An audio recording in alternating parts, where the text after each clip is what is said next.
আপনারা দেখছেন জনতার দরবার বাংলা সংবাদপত্র।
পাঁচ রাজ্যের যে নির্বাচন হয়ে গেল আজকে তার ফল বেরিয়েছে। উত্তরপ্রদেশ, গোয়া, মণিপুর এবং উত্তরাখণ্ড সঙ্গে পাঞ্জাব, পাঁচ রাজ্যের মধ্যে চার রাজ্যে পুরো বিপুলভাবে আমরা সংখ্যাগরিষ্ঠতার থেকে ক্ষমতায় এসেছি। যোগীজি আবার উত্তরপ্রদেশের পুনরায় মুখ্যমন্ত্রী হিসেবে জয়লাভ করেছেন। পাঞ্জাবেও কংগ্রেস শূন্য পাঞ্জাব হয়েছে।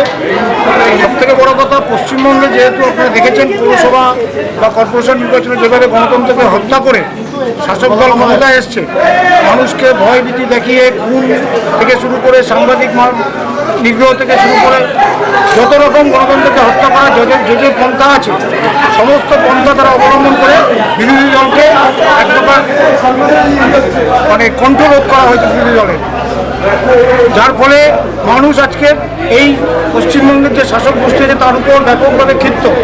গণতন্ত্রকে একদিকে যেখানে হত্যা করে শাসক দল ক্ষমতায় এসছে, বিপরীতে দেখতে গেলে ভারতবর্ষের যে চারটে রাজ্য নির্বাচন হলো সেখানে গণতন্ত্র সুপ্রতিষ্ঠিত হয়েছে। একটা জায়গায় একটা থানাতে কোনো রকম কোনো অভিযোগ দায়ের হয়নি বিরোধী দল বা শাসক দলের প্রতি।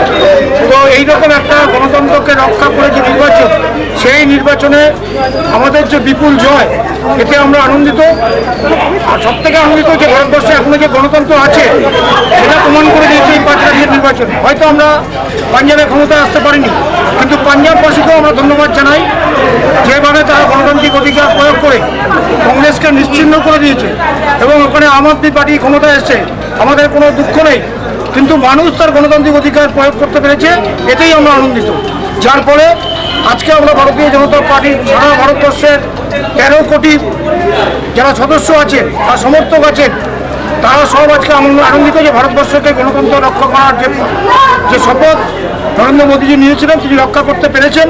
পাঁচ রাজ্যের নির্বাচনে তার ফল প্রকাশিত হয়েছে, তাতেই প্রমাণিত যে মানুষ আজকে সব দিক থেকে খুশি, ভারতীয় জনতার প্রতি তারা আস্থা রেখেছে, যার ফলে আমরা আজকে এখানে বিজয় উৎসব এবং বিজয় মিছিলটা কোথা থেকে কত দূর অবধি গিয়েছে? মিছিলটা আমরা জেলা কার্যালয় থেকে শুরু করে সারা বারাসত পরিক্রমা করে আবার জেলা কার্যালয়ে শেষ করলাম।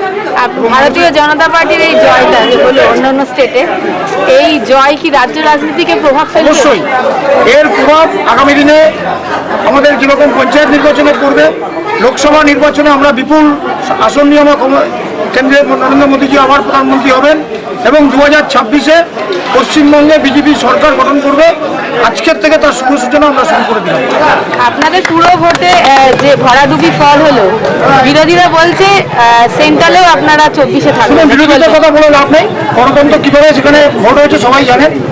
যেখানে আজকে ইভিএমের তালাচাবি পাওয়া যায় না, বারাসাতের স্ট্রংরুমের তালাচাবিকে না পাওয়া গিয়ে সাবল দিয়ে ভাঙতে হয়, সেখানে ওই সমস্ত তৃণমূল নেতারা কী বললেন না বললেন জনগণের কিছু যায় আসে না।